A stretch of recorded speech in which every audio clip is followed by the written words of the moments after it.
1, 2, 3, 4, 5, 6, 7, 8, 9, 10, 11, 12, 13, 14, 15.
Matter before the court is State of Minnesota versus Derek Michael Chauvin.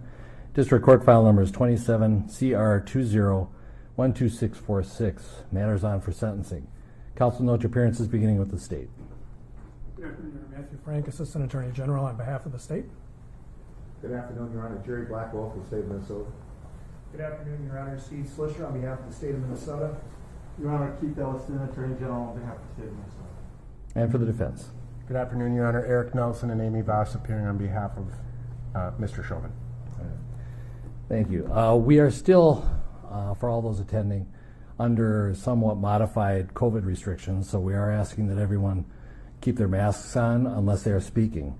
I'll ask for people who are speaking to come up to the lectern and use the microphones, and please to remove your mask so that we can hear you clearly, and also to maintain the distances that we have set out in the courtroom.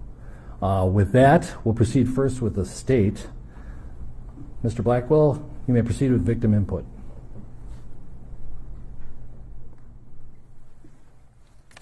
Your Honor, we have 4 victim impact statements. We will start with the 7-year-old daughter of George Floyd, Gianna Floyd, who will present hers by video.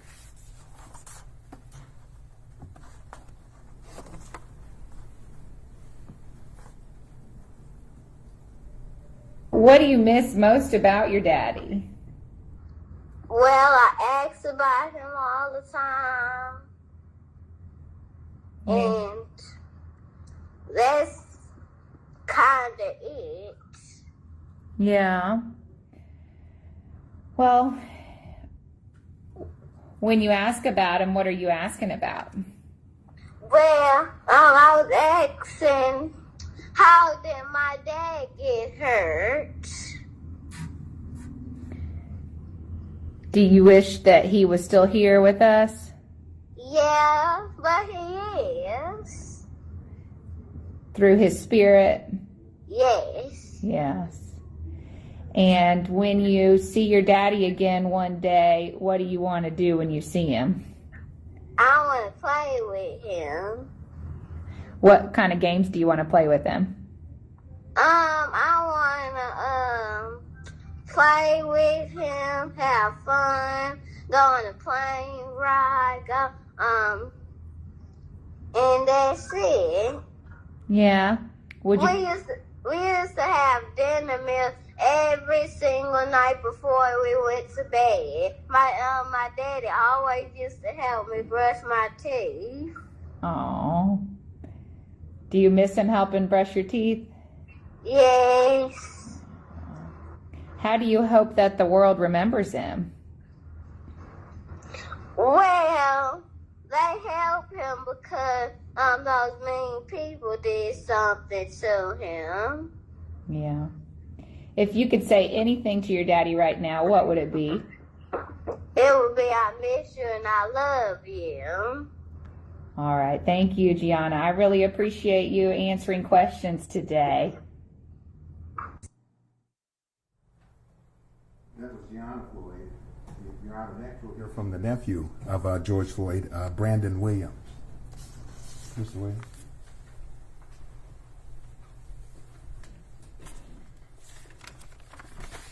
If you could begin by giving us your full name and spelling each of Your names.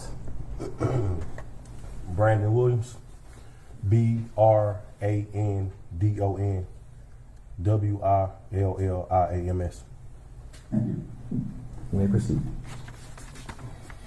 On Monday, May 25th, 2020, George Perry Floyd Jr. was murdered by Derek Chauvin in a malicious and insidious display of hate and abuse of power. Chauvin killed George. Not only did he kill George, but he also displayed a total lack of consideration for human life as he did so. You saw it, I saw it, and millions of people across this country and the globe witnessed the act of hate. A year and 1 month later, I stand there before you tasked with the duty of expressing how George's death has impacted me personally and the rest of our family. As I racked my brain and thought about what I could say today, I came to this conclusion. It is humanly impossible for me to stand here and convey or articulate the right words that would capture all that we are feeling and what we have felt over this period. so please bear with me as I attempt the impossible. The sudden murder of George has forever traumatized us. You may see us cry, but the full extent of our pain and trauma will never be seen with the naked eye. The heartbreak and hurt goes far beyond any number of tears we could ever cry. Words simply cannot express the pain, anguish, and suffering that our family and friends have endured since George's murder. It has been truly unimaginable, but not as nearly unimaginable as the defendant's decision to take the life of a human being with no regard for the effect it may have on others. Although Chauvin will be sentenced today and spend time in prison, he will have the luxury of seeing his family again, talking to them, and he will likely get to spend time with them upon his release. These are all luxuries that my young cousin Gianna was robbed of when Chauvin made the active decision to kill her father. There will be no more birthday parties, no graduations, holiday gatherings, or other family celebrations. The laughter, hugs, guidance, advice, sense of security, and those opportunities to simply say I love you are forever gone. They say time heals all, and while I generally believe that saying, it's challenging to do so given these unfathomable set of circumstances. Before I conclude, I must highlight a few things. George's murder, this trial, and everything in between has been tragic and devastating. Our family is forever broken, and one thing we cannot get back is George Floyd. It is the request of my family that the maximum penalty for the crime for which the defendant was convicted be imposed. On behalf of my family, friends, community, and supporters, I wish to express my sincerest gratitude for allowing us opportunities of expression. Thank you. Thank you, sir.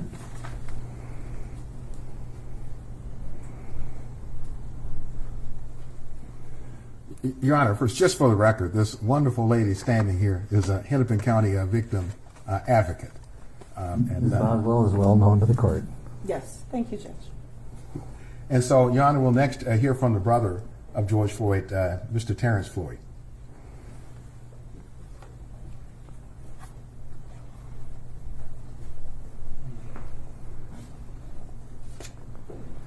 And Mr. Floyd, if you could state your full name, spelling each of your names. Yes. Terrence Floyd. That's Terrence, Floyd, Floyd. Go ahead.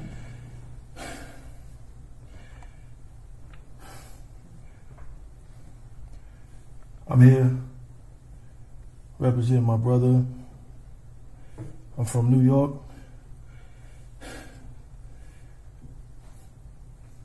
On May 25th, 2020, my brother was murdered, everyone knows, by Derek Chauvin. The facts of this case were proven beyond a reasonable doubt, and 3 guilty verdicts have been rendered.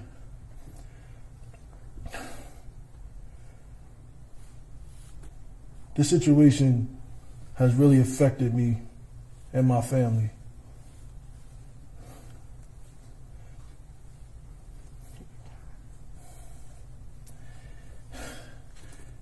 Any family member that has went through this, we are part of a fraternity of families, and it's not one of those, fraternities that you enjoy. I just, over this last year and months, I actually talked to a few people, and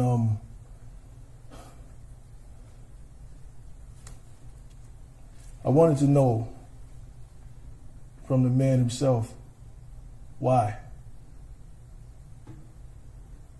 What were you thinking? What was going through your head when you had your knee on my brother's neck? Why when you knew that he posed no threat anymore, he was handcuffed, why you didn't at least get up? Why you stayed there?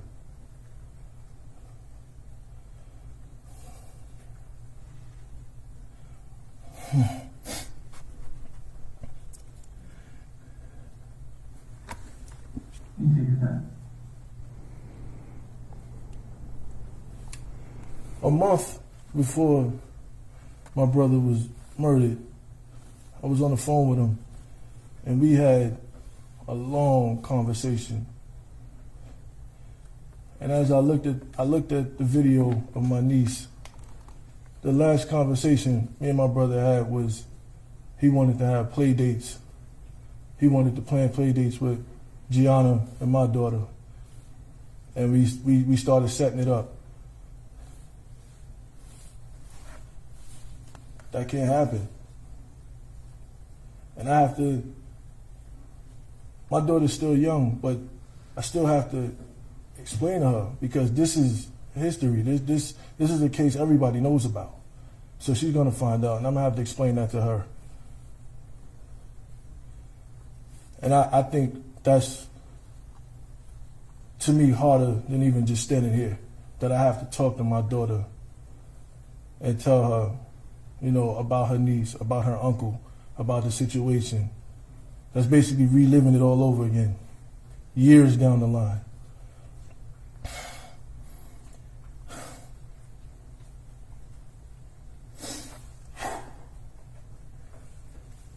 I'm here on behalf of my family, on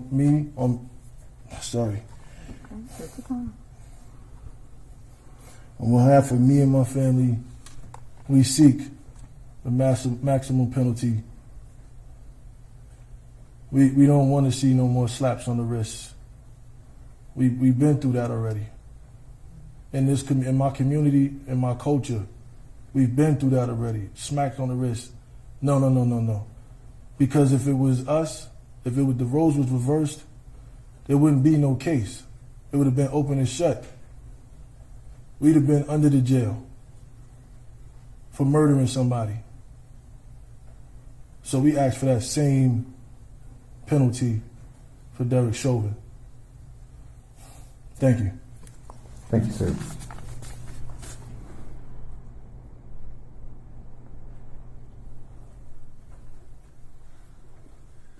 Your Honor, the final victim impact statement for the state will come from George Floyd's brother, Philonise Floyd.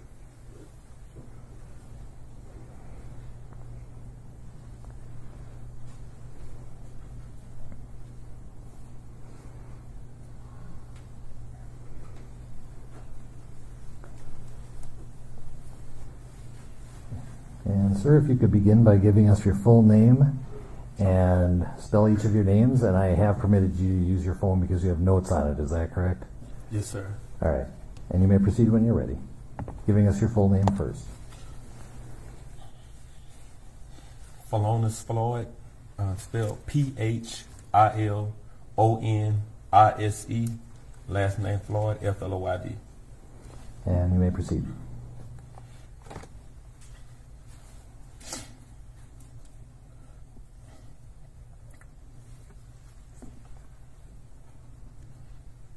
One year ago, May 25th, my brother George was murdered by Derek Chauvin and his co-defendants in broad daylight with a knee to his neck for 9 minutes and 29 seconds.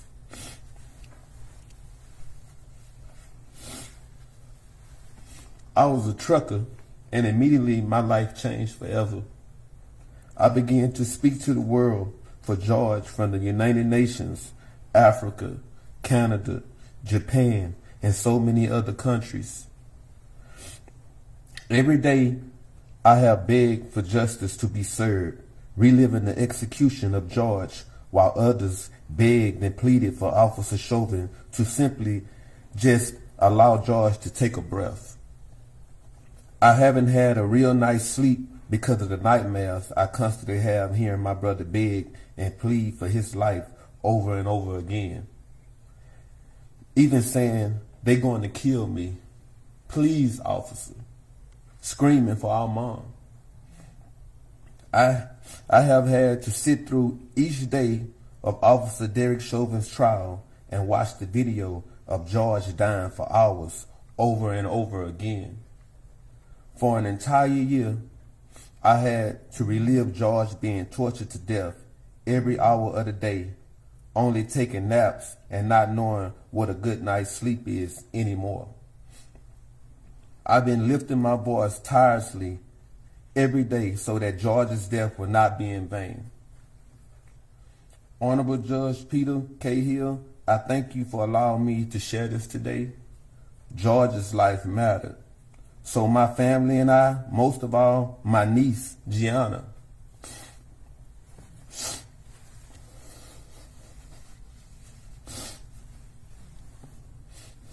My niece, Gianna, she needs closure.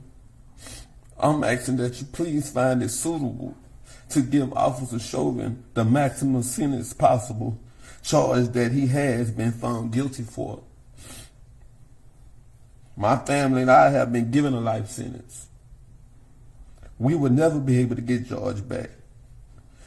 Daddy's our daughter's first love. He would never be able to walk Gianna down the aisle at her wedding, attend those magical moments of her life like a daddy-daughter dance, sweet 16 party, seeing her out for prom graduations, and she would never be able to have any personal memories with her father. With a smirk on his face and children present, Officer Chauvin used excessive force and acted against his training. Chauvin had no regards for human life, George's life.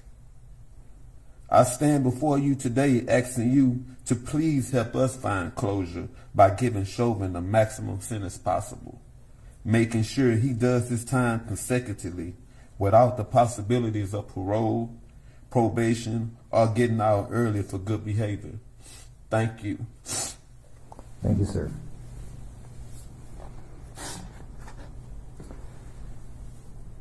Mr. Frank.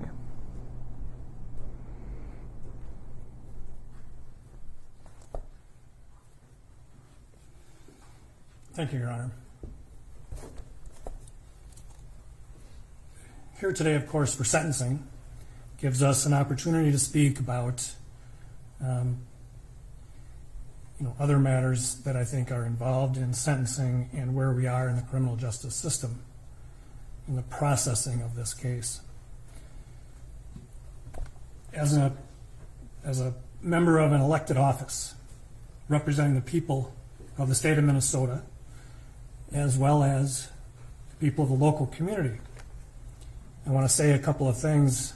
And first of all, I want to really thank some of the police officers at the Minneapolis Police Department who, under great pressure, great stress, and to some extent at peril to their occupations, what they've devoted their life to, stuck to their oath and their commitment as police officers to speak openly and honestly about policing and the training that is given and received by police officers.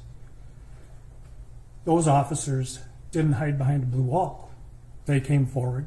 They told this court and those jurors what they knew about training and responsibility. And I think they deserve recognition and credit for that. I would also like to thank members of the Bureau of Criminal Apprehension. Those agents get called in, great sacrifice to their personal lives. Whenever things happen, they go. They did that here, and under really extraordinary circumstances, completed a very professional and thorough investigation. Conducting interviews is hard enough, but conducting them in the atmosphere of the city following the murder of George Floyd was even more difficult. And they did so, I think, above and beyond the call of duty. And I want to thank them for doing that on behalf of the whole prosecution staff. Your Honor, I want to thank the family, the loved ones, the friends of George Floyd. They have been through so much more than families involved in murder cases. He's right. It's a fraternity you don't want to be part of. But they've been through so much more because of the pandemic and because of security, safety precautions that we've had to take. They have been through a lot. At a time when they try to grieve, like everybody does for the loss of someone, they are going through so much more. And I want to thank them, all of them, the family. The court saw testimony from Philonise Floyd, Courtney Ross. These are people who are trying to deal with their loss, but they have to do it in a very public way and under very trying circumstances through no fault of their own. So I thank them. They have all been models of grace and understanding. And it's really remarkable, quite frankly. I'll, I think, come back to them again in a little bit. Your Honor, we have submitted a sentencing brief. I would incorporate that. I guess I would incorporate my comments today into that memo. But I do think there are things that I want to bring out today in my arguments. For hundreds of years, the court had discretion in sentencing. It was the trial court's decision on what a sentence should be. The recognition that the trial court sat through the trial, watched the evidence, and saw how it affected people, informed the court's discretion. When the legislature passed the guidelines, in a legitimate attempt to try and even out sentences, they defined certain presumptive sentences, as we all know, for typical crimes. For each crime, the typical crime. But they did not remove discretion for sentencing judges. They recognized that nobody is better suited to decide whether this is the typical case represented by that guideline's presumptive sentence, or if there are reasons why this is worse than that. And it gave, and the guideline still gives this court discretion when there are aggravating factors to give a more serious sentence than what the guideline's presumption calls for. And as you know, we are asking you to do that today. As this court found, there are 4 aggravating factors that we have identified. They go beyond a list of just what those factors are. We have not just done our homework and found a list. The court made good findings, detailed findings about those factors, and we think they justify a greatly increased sentence. This is not the typical second-degree unintentional murder. The Supreme Court in our state has said that, very recently, even one aggravating factor is sufficient to go twice the top of the range. Here we have 4. The first one that the court found is an abusive position of trust and authority. And the court specifically found that when Mr. Chauvin was acting as a police officer, he had a position of trust and authority. That is certainly true. We trust police officers. We trust them when we need help. We call them for help. We trust that they're going to take care of the problems that they are assigned to deal with, right? We trust them. We also give them great authority. We give them great power. We give them power to use force that individuals would be prosecuted for using, right? We give them authority to arrest, to detain. And with great power, of course, comes great responsibility. So they're not sent out there by themselves to do this. They're given substantial training. This court saw all of that through the trial, in general and in specific to Mr. Chauvin and the other 3 officers. They're given training on the use of force, the proportional use of force. The force used has to be warranted by the threat.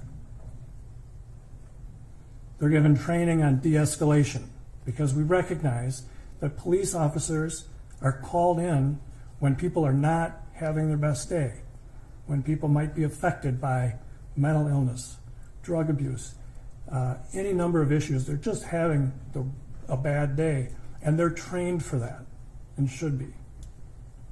And they're taught how to use that to de-escalate and control a situation. They're taught medical intervention. They're taught to provide medical attention to people who need it. Being a police officer is a difficult job. We ask a lot of them. It's a profession, there's no doubt about it. but we give them a substantial amount of training, and most officers do it right. This case wasn't about police officers, all police officers. It wasn't about policing. This case was about Derek Chauvin disregarding all that training he received and assaulting Mr. Floyd until he suffocated to death. One of the things that you heard, Your Honor, and the jurors heard that can really encapsulate, I think, a very important issue here. 7 words. In your custody is in your care. And it's a real simple mantra. It's a real easy thing to remember. You're going to take custody of somebody, you have to provide care. You have to do it in a caring way. You can't simply disregard their care. Mr. Chauvin abused his position of trust and authority as a police officer by doing just that, just disregarding all his training. It was an abuse of that because what did he decide to do? We often are forced in this, criminal justice system to infer people's state of mind by their conduct and their statements. What was Derek Chauvin's end game here? What was the plan? It seems apparent the plan was hold him down until we can dump him in an ambulance and no longer have him be our problem. You recall he said to Charles McMillan, he's a big guy, might be on something. That's it. He held Mr. Floyd down as Mr. Floyd begged for his life. He had the other officers help in that regard. And rather than doing the simple expedient of putting him on his side, he said, yeah, He was dismissive to that duty of care.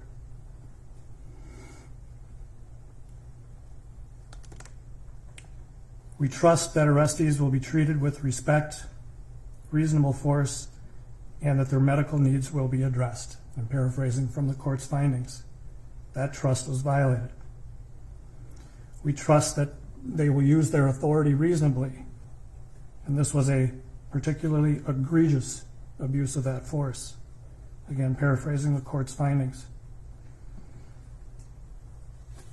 The typical second-degree murder does not involve that extent of abuse of a dearly held position of abuse or a position of authority and trust by the community and by individuals of the community. Your Honor found that Mr. Floyd was treated by Mr. Chauvin with particular cruelty. I think tortured is the right word. We know that, we've all seen it. Mr. Floyd did not want to be in the back seat. That's it. That's the rub. It was the need to get him in that back seat no matter what. And we all saw that once he was pulled out of that back seat, he calmed right down, even willingly went down to the ground. I'm going down, he said. And he went down to the ground, not fighting, not punching, and he was placed initially on his side. He's already handcuffed. He's placed on his side in the recovery position, like he should be, because he's trying to breathe, and then quickly placed prone on the ground, face down. Mr. Chauvin put his left knee on George Floyd's neck, his right knee on George Floyd's back, face down on the pavement. Had Officer King sit on Mr. Floyd's waist area, and had Officer Lane hold his feet down. You can even see Mr. Floyd trying to pull his feet up. We all are going to fight to breathe. Everybody knows that fear when you all of a sudden realize you're having trouble breathing. It's just innate, right? We want to survive. We know we have to breathe. And there's an automatic reaction when you begin to feel like that is threatened. And you can see Mr. Floyd going through that. He tries to pull his feet up. But he's held down by these 3 officers while Officer Tao is looking on. He later, of course, goes to keep the people who want to help away. He's placed face down in this pavement so harshly that it rubs the skin off his face. He has injuries to his face from being face down on that pavement. He has injuries to his knuckles from just trying to lift himself up. And he's telling Officer Chauvin, I can't breathe. I'm dying. And Mr. Chauvin's response was, uh-huh. And all this time, I mean, imagine what Mr. Floyd is going through. If we're going to talk about particular cruelty and torture, really try to appreciate what he's going through. He knows he's suffocating. We all know that feeling of not being able to breathe enough. And he's begging, he's pleading, and he's being ignored. His concerns are being dismissed by somebody who has taken custody but not care. And he was kept in that prone position for 9.5 minutes and was suffocated. There's no other way to say it. That's particularly cruel. That is more cruel than the typical second-degree unintentional murder. Significantly more. This is not a momentary gunshot, punch to the face. This is 9.5 minutes of cruelty to a man who was helpless and just begging for his life. This court found that there were children present, standing only a few feet from these officers. These children, who were ages 17 and one child age 9. Why is that an aggravating factor? Well, I think everybody can figure that out. Right? It's particularly bad to commit a crime in front of children. We've heard a lot of academia about the development of the young brain and how long it can take. And here you got a couple of teenage girls and a 9-year-old girl. How are they going to process this? Standing feet from a man being suffocated by police officers. Such a stark sight that one of the children even says, we got to call the police on the police. How do you process that as a 9-year-old?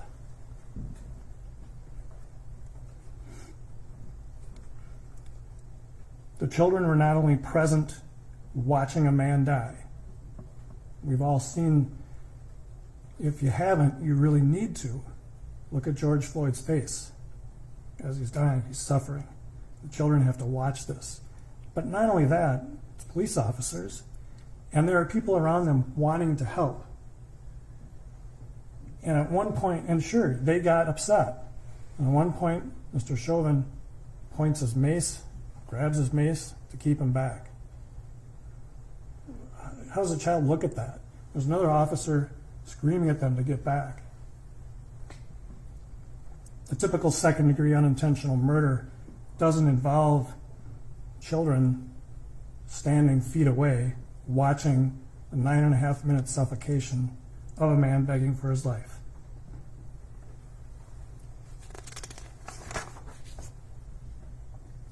This court also made a finding that the defendant committed the offense with the involvement of 3 or more other persons. Lane and King were involved directly in the restraint, and that Tao kept the bystanders at bay. I've already talked a little bit about Lane and King's role in holding Mr. Floyd down. They recognized that he was pulseless, that Mr. Floyd was pulseless at one point, and yet really made no effort to take care of the person in their custody. Officer Tao watched most of the suffocation and then only went over to keep people from giving help. One person who is identified as a medical trained firefighter for the city of Minneapolis, and that was dismissed. Like, are we going to believe her? So they kept trained medical people from providing help. These were all uniformed peace officers, adding to that abuse of trust and authority.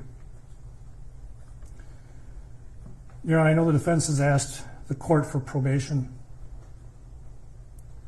I'm not going to spend a lot of time arguing that. It's so outside of the realm of, I think, real possibility. This is a murder. I understand some of the arguments made on behalf of Mr. Chauvin. I understand, well, no, I can't understand what his family members and friends are going through. I can't. But it's certainly not enough for a departure to probation for a second-degree murder. We believe, Your Honor, that these 4 aggravating factors and the findings that the court has made certainly justify an upward departure. Because there are 4 of them, not standing alone, but in a sense, not overlapping, but coming together to show this is not the typical second-degree murder. This is egregious. And this justifies a double upward departure. From the top of the box, which is 180 months, we're asking the court to do a double departure, recognizing all 4 factors, to 360 months. As I mentioned before, Your Honor, this is sentencing. This is the time for victims, right? This is the time for the loved ones of the victim and the community to have a say. Again, I commend this family. I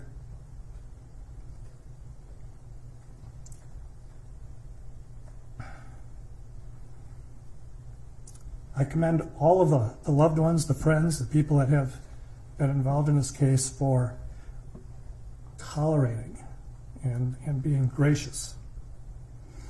None of this, of course, can bring George Floyd back. That's very true. But this is the time for our criminal justice system to say, we hear you.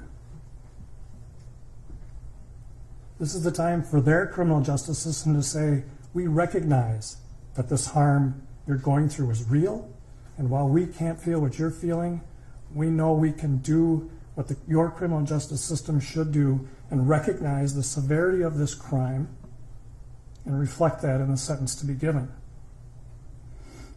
It's time for this criminal justice system to say, we recognize this is more serious than the typical second-degree unintentional murder. The 4 reasons the court found reflect that and give this court more than an adequate basis to do that. Your Honor, we ask the court to impose a sentence of 360 months, commitment to the Commissioner of Corrections. As you know, Your Honor, there are no fines in murder cases. And we would ask the court just to reserve the issue of restitution. We can clarify that with the family and present that to the court for 30 days. Thank you, Your Honor. Anything further from the state? No, Your Honor. All right. Mr. Nelson. I'm sorry. Mr. Blackwell? I'm sorry, I just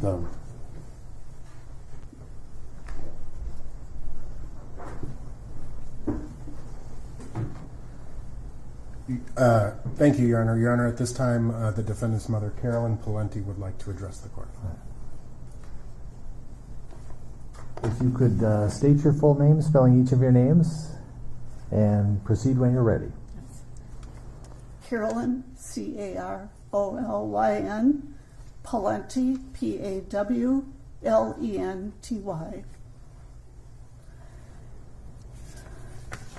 I am the mother of Derek Chauvin. I am here to speak on behalf of my entire family.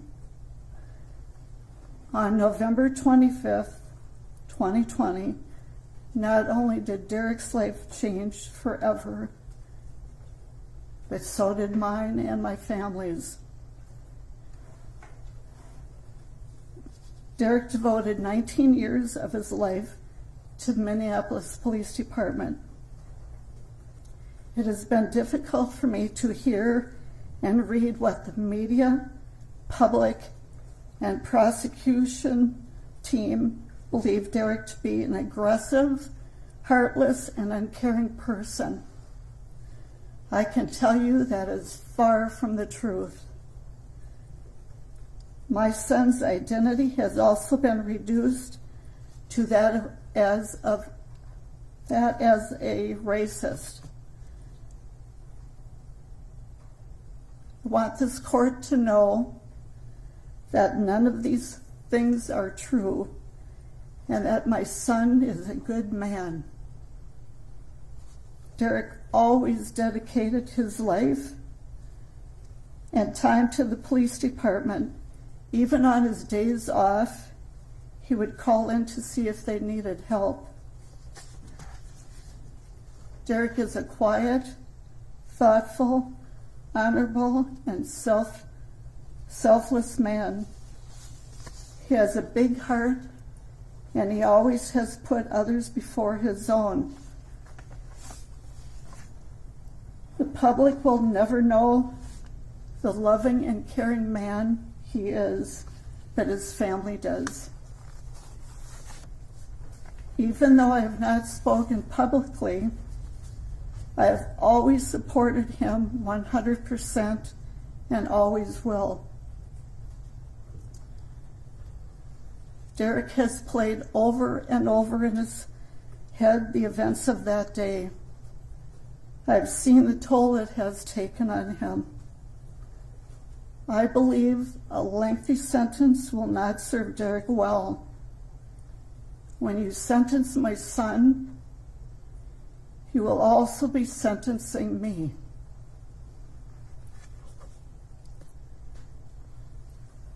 I will not be able to see Derek, talk to him on the phone, or give him our special hug. Plus the fact that when he is released, his father and I most likely will not be here.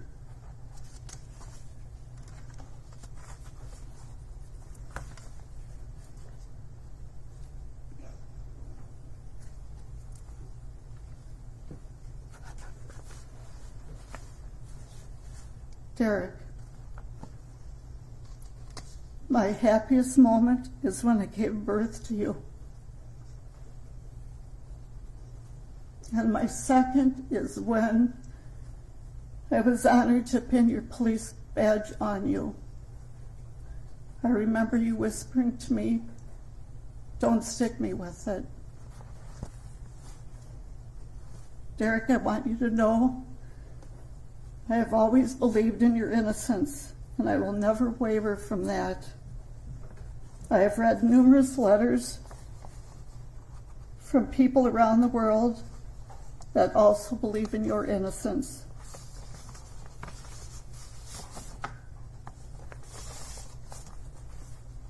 No matter where you go, where you are, I will always be there to visit you. I promise you I will stay strong, as we talked about, and I want you to do the same for me. I will do what you told me to do, take care of myself, so I will be here for you when you come home. Remember, there is no stronger bond or love than a mother's love. One final thought I want you to remember. Remember, you are my favorite son. Thank you for your time. Thank you. Mr. Nelson.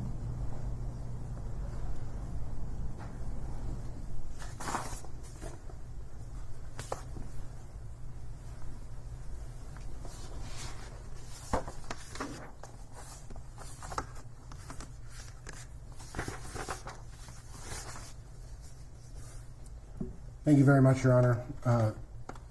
It is my intent that my remarks this afternoon be quite brief. I do not intend to relitigate the facts of this case, nor spend any substantial time looking at the law. The court is very familiar with the facts of this case, and the parties have fully briefed the court relevant to the sentencing factors. And we recognize that in any case, any sentencing that comes before the court is tasked with a difficult job.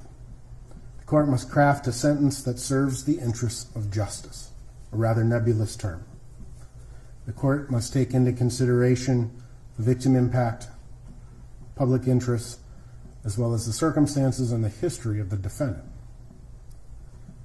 And in this case, more than any other, that likely any of us have ever been involved in, that task is exceedingly more difficult. In my remarks today, I just wish to briefly address each of those three considerations, starting with the public impact. As I believe we are all cognizant of, this case is at the epicenter of a cultural and political divide. We tried to keep a lot of that out of the courtroom during the trial and make this case about the facts. But we recognize what has happened as a result of this case. There are a great number of people who will view any sentence you pronounce as overly lenient and insufficient to satisfy justice. But there are an equal number of people who will view any sentence you pronounce as draconian or overbearing.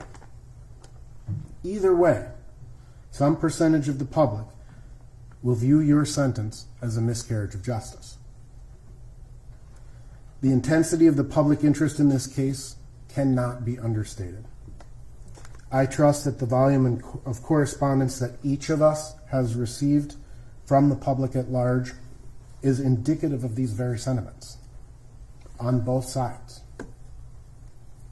As I was informed just yesterday, the Attorney General's office established a website, web submission, to accept community impact statements. Again, in my understanding is in a little over 2 weeks they received over 1,000 submissions. Again, on both sides. By my very best estimate, since my representation of Mr. Chauvin began last summer, I would estimate that I have received over 5,000 emails, over 1,000 voicemails, and hundreds of handwritten letters. Again, from both sides. And I expect that Your Honor has likewise been inundated with public comment and scrutiny. The impact that this case has had on this community is profound.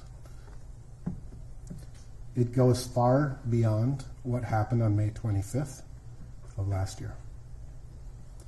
It has been at the forefront of our national consciousness, and it has weaved its way into nearly every facet of our lives, from the entertainment that we consume to the presidential politics, from protests to conspiracy theories. In the end, it is my sincere hope that when this proverbial dust settles, the community impact brings forth principled debate and civil public discourse, and ultimately leaves a positive effect on the city of Minneapolis, the state of Minnesota, and the United States. But nevertheless, while this court may consider the community impact, it is for these very same reasons that the court must turn to the foundational legal principles and remember that justice is blind. Law is built on reason and common sense, and it cannot be permitted to be assailed by public opinion.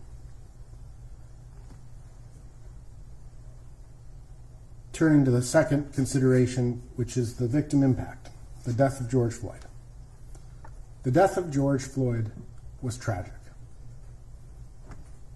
He is loved by his family members. He is loved by his friends. And his death is justifiably mourned by those whose lives he impacted. He is a son, a brother, a father, an uncle, and a friend to many.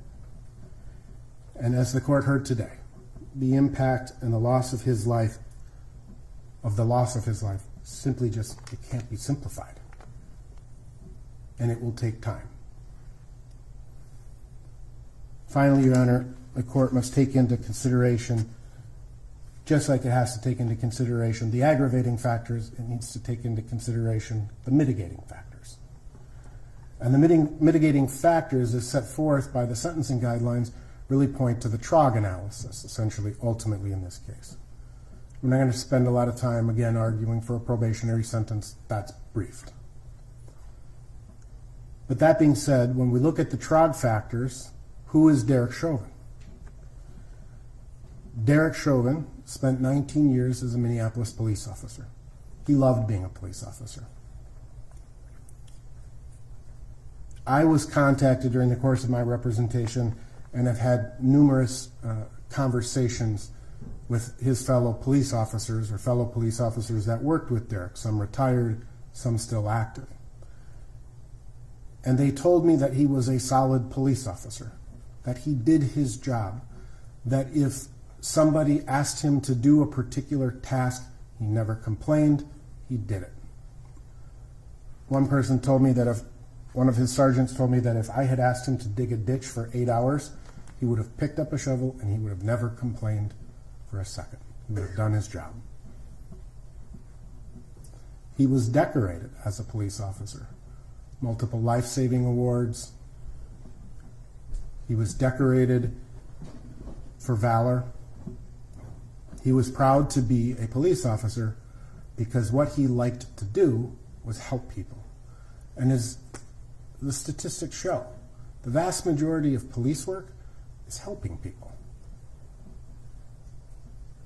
He was proud to be a Minneapolis police officer. He served his country as the United States in the United States Army. And he too is a son, and a brother, and a father, and a friend. He too, his life, the life he's lived, he's not coming into this as a career criminal with 6 points, 5 points, 4 points. He's coming into this never having violated the law because he lived an honorable life and he attempted to live an honorable life. Derek Chauvin was not even scheduled to work on May 25th, 2020. He volunteered because there was short staffing at the time. I know from numerous conversations that I've had with Derek that his brain is littered with what ifs. What if I just had not agreed to go in that day? What if things had gone differently? What if I never responded to that call? What if, what if, what if? The truth of the matter is, and the end result is that we are here after a jury verdict, finding him guilty of these offenses. And the court's consideration should not only be focused on the aggravating factors, but the mitigating factors as well. The Minnesota Sentencing Guidelines Commission was established for a reason. And yes, the court in circumstances like these has discretion to go beyond an aggravated sentence, beyond the presumptive sentences established by the sentencing guidelines. But the sentencing guidelines don't differentiate between second-degree murders. Someone robs a liquor store, a police officer is involved in an incident, and a person dies in police custody. The law presumes, the legislature presumes, that the sentencing guidelines, as established, is a sufficient penalty for all of the second-degree murder categories or cases you would see.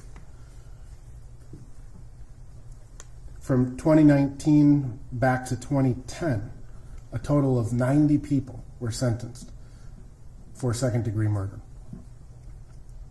Those sentences, those people, there were more than that, but people who had a 0 criminal history score. More than 90 people were sentenced. 67%, or 60 of those 90 people, received a guideline sentence of 150 months. So 2/3 of all people in this same position received a guideline sentence. 20% received an aggravated sentence, 18 of the 90, and 13% or 12 individuals were granted mitigated departures. So if the legislature and the intent of the sentencing guidelines is to eliminate sentencing disparity, the law should presume that the guideline sentence is what is appropriate in this case.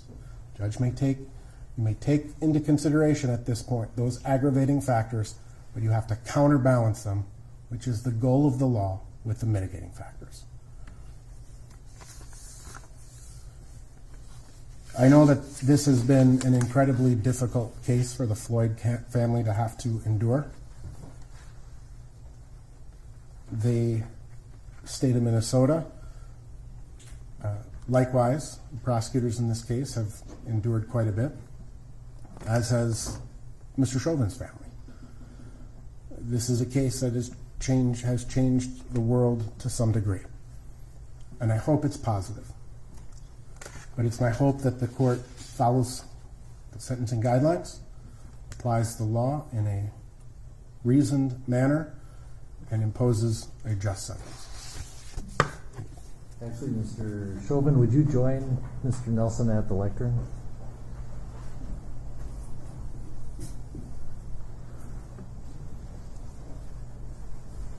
Mr. Chauvin, this is your opportunity if you wish to give any input to the court. And so I turn it over to you and your attorney. Thank you, Your Honor.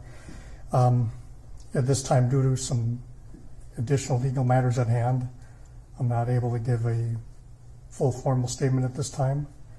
But very briefly, though, I do want to give my condolences to the Floyd family. There's going to be some other information in the future that would be of interest, and I hope things will give you some peace of mind. Thank you. And I'll note that I did read your comments in the pre-sentence investigation as well. Thanks, Ron. All right, we are going to take a 15-minute recess so that I can complete the sentencing order based on what I've heard today. And let's reconvene at 2:45. We're in recess.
All right, thank you all. We're back in session and on the record. Well, first of all, I wanted to thank everybody for being here and for providing the input you did. Not just the people who were in the courtroom here, but also those who provided written statements, both from the Floyd family and the defendant's family. I've read all the impact statements that were submitted earlier and listened carefully to all the input here today. And it is truly appreciated that you took the time to stay with this case and to provide me with input. I have reviewed the pre-sentence investigation and carefully considered all the facts of the case and the law, but my comments are actually going to be very brief because most of it's going to be in writing. I have a 22-page memorandum that is going to be attached to the sentencing order. And why am I doing it in writing? To emphasize the fact that determining the appropriate sentence in any case, and in this case, is a legal analysis. It's applying the rule of law to the facts of an individual and specific case. And that is why, as opposed to trying to being profound here on the record, I prefer that you read the legal analysis that explains how I determined the sentence in this case.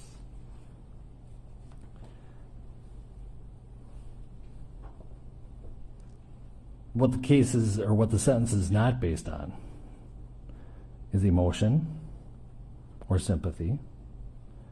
But at the same time, I want to acknowledge the deep and tremendous pain that all the families are feeling, especially the Floyd family. You have our sympathies.